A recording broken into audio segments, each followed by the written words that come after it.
that county in that there nursing home, and I didn't go see her. I may be putting stuff into this I shouldn't tell you, but I'm just telling you, you know. Well, let me ask you, where did you go to school and what was that? Well, I went to school on Lemon Hill, a one-room schoolhouse. Me and my brother was the only, what we called then, colored kids in the school. Now, eventually one more boy went, 1 year. And I went there till went to the 5th grade. And then they centralized the schools. You got to remember, them was mud roads, dirt roads. It got muddy when it rained. And my dad never owned a car. He lived in the old days. He let time pass him by. And until he was 70, he still thought horses would always be here. Told him, Dad, horses is gone. No, he didn't believe it till he was 70 years old, so he never run a car. So how far did you go in school? Like Through the 8th grade. 8th grade? But I got crippled. Foot broke down. I had to drop out for 3 years. And the Children's Fund, it was the Shriners Children's Fund, got my foot fixed for me and didn't cost us nothing. My dad had 80 acres of land, but it was poor land, and you know what I mean. He made a living, but he didn't have no extra money. So the Shriners fixed me up, never charged my dad a dime. And it's something I've always been thankful for the Shriners. And then, of course, at that time, I don't think a colored person or a black, whatever you want to call them, could even get into Shriners. I doubt it, I don't know. But I didn't run into a lot of prejudice. Like I say, the kids I grew up with, they didn't have no money to go in the restaurants. So if I went to town with one of them, so what? They didn't have no money, and I had the skin that wouldn't let me get in. And of course, it's all changed now. And like I tell you, I hold no animosity for nobody. And my culture has always been, it's just Appalachia. Because until I was 20 years old, I didn't know there was a black world out here. Right. I had no idea. I lived in a Morgan County, in an all-Caucasian world, played ball, went to school with everybody. How would I know there was anything else? Half the time, this was in the 20s, half of the time, they didn't even take a paper. Right. So you see, we were isolated. Did you have radio or? Did I what? Did you have radio at the? Well, got our first radio, I must have been, I would say about 13. Okay. And I'd been to one picture show in that length of time, and I expect I had probably drank half a dozen bottles of pop. And I never will forget my uncle, Charlie Clifford, used to come down from Zanesville, and he would bring weenies. And to me, that was the greatest thing I had ever tasted. Okay. We had beefsteak, we had steak, grain-fed steak, but you didn't want that, you're tired of it. And these weenies was better to me than all the steak and ham. Even during the Depression, we had ham, steak, because we butchered it. And we grain-feed it, so it wouldn't be grass-fed. And if you know anything about beef, that's what makes good beef, is the grain. But weenies was the greatest thing that I had ever tasted. Wow.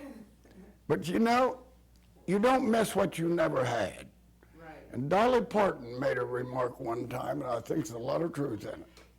We were poor, but we didn't know we were poor. We would go to town. They never bought me no candy. Every once in a while, great while, he'd buy me a bottle of pop. And we would come home by horse and buggy. I'd make it last till we get home. Get a drink now, and then another drink. I can remember having a bottle of pop, and I'd have to share it with my brother and sister, and it was only like an 8-ounce bottle. Yeah. But having to share that, so you only got a little. But that cost a nickel in that day. What did you go into? What was your job or your occupation? Well, when I got out of school, there was a farmer there. He had about 400 acres of land. He pretty well fixed fella. Okay. And he was looking for some help. He said, I'll pay you 10 cents an hour, $1 a day, for 10 hours. So it was probably 7 or 8 miles from my place. So I boarded with my brother. He had got married and lived a couple of miles from it. And I worked for him all winter for $1 a day.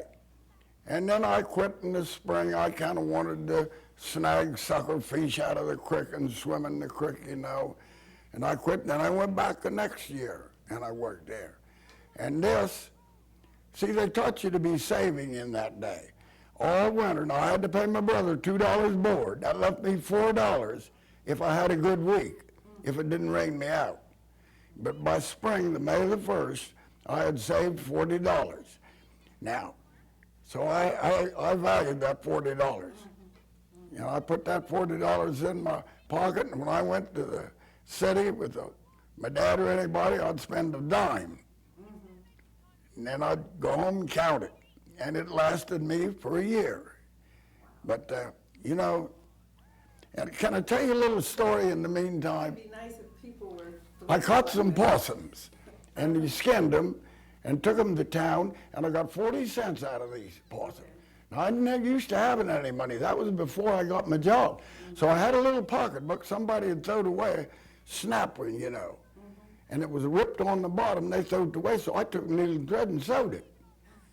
And I put them 4 dimes in that little pocketbook. Now, I was then about 13 or 14. I'd walked into McConnellsville and sold them. Well, since I never had any money, I studied it. I sat down in front of the courthouse, and one of them I remember was 1918. Another one was on my birthday, 1922. And the other one, I can't remember, it's been 75 years, what the other 2 was, but one of them was 18, and one of them was 22, but I knew them. So I walked over and decided I had a nickel besides them 4 dimes that I'd say, bought a bottle of pop at a filling station. I got almost home, walked 4 miles, my pocketbook was gone. So I walked back into Malda, and I looked where I bought the pop, and there it was laying on the ground, and a man picked it up. And I told him, well, that's my pocketbook. He said, yeah, right, that's your pocketbook. You saw me pick it up? Oh, yeah, I saw you pick it up. And the fellow at the filling station said he was in here. He said, describe what's in it. I said, 4 dimes. He said, yeah, you heard me say 4 dimes. I said, okay, I got one more clue. One of them was 1918, one of them was 1922, one of them, I can't remember the other 2 dates, and I said one of them has been run over by something like a metal wheel and it's bent. That man opened the pocketbook up, it's your pocketbook. Wow. And he said, how did you remember that? I said, because I never had any money, that's why. I didn't mean to take up your time, but I had to tell you that. That was interesting. You really studied that money. Well, I never had any, so I got in front of the courthouse. Well, the war was going on when this is the year I was born. Wonder if it was the month I was born. Now, what's your spouse's name? What's your wife's name? What's what? Your wife's name. Leona. She was a male. Leona May Male. Okay. Yeah. Okay. Her people come originally from Barber County, West Virginia. Okay. Originally, that's her ancestor. All right. Yeah. Her last name was what? Male, M-A-Y-L-E. Okay. There's different ways to spell it, M-A-L-E or M-A-Y-L-E, but this was M-A-Y-L-E. Okay. Yeah. Okay. And she lived in Virginia? Well, no, she lived down by Chesterhill. She was born in Plantsville, Ohio. Okay. But I'm telling you, her ancestors came from Barber County, West Virginia. And there were a lot of mixed race people came from, even that man right there. A lot of his ancestors came from it. Yeah. Didn't they, Paul? Yeah. Okay. And then, did you have children? Yes, I have 5 children. How many? 5? 5. David, he's on the fire department here in Zanesville, and he's been there. He could retire right now, but he chose to stay a little longer, and he also works for the city. And then I got one boy named Danny, and he works at Longaberger in up above Frazeysburg. And I have a daughter, the one, well, That was your daughter here, wasn't it? The little girl that was in here. Oh, that was just here? Yeah. No, she's, Well, anyway, she was out there talking to him. okay. She married a fellow from Cambridge, and then Danny married one from Zanesville. David married a fellow girl by the name of Dalton from Zanesville, and then Douglas, he has chose not to get married yet. Okay. Yeah. Okay. So then I have a daughter, Denise, and she lives in Westerville. She married a fellow from North Carolina. He's a custom agent, United States custom agent in for the government. Yeah. Now, can you tell me the dates when your children were born? Let's see. David was born August the 9th, 1949. And Danny was born July the 24th, I believe it is, 1955. And Denise was born August the,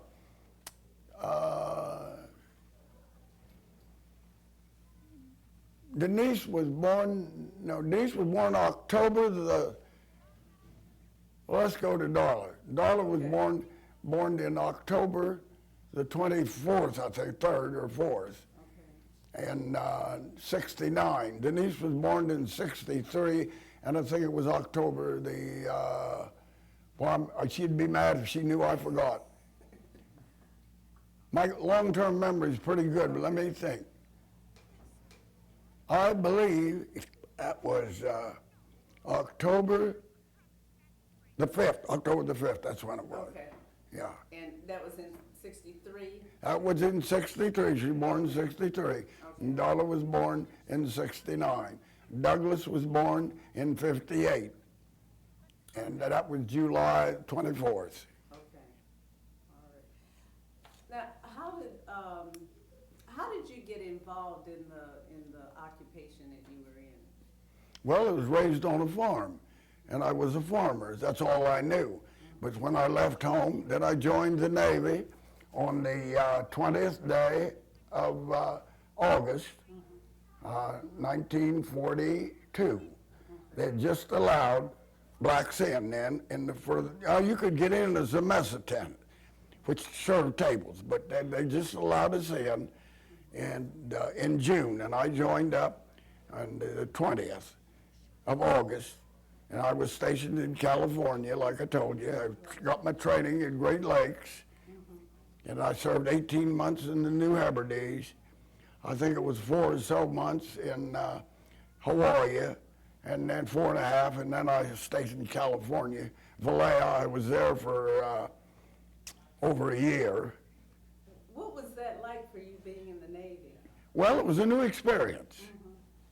Number one, I had never been among black folks before. There was a few lived in Morgan County, but they were scattered. And I come into contact with black culture for the first time in my life. I was raised way back. I was 6 miles from town. I always said 6 miles from nowhere. Paul knows where I was born, don't you? And see, my dad having no automobile, unless somebody was going there that you knew, you didn't go nowhere. I mean, you could go into McConnellsville or go into Malda, but you played ball, swam in the creek, picked blackberries, if you can call that pleasure. And then I raised a garden. Oh, I raised me a terrible garden, big garden. Really? Well, Big sunflowers way up over my head. And we lived off of vegetables. See, you pretty much lived off of the land. Right. Now, I heard you say you trained at Great Lakes. That was at Camp Robert Smalls.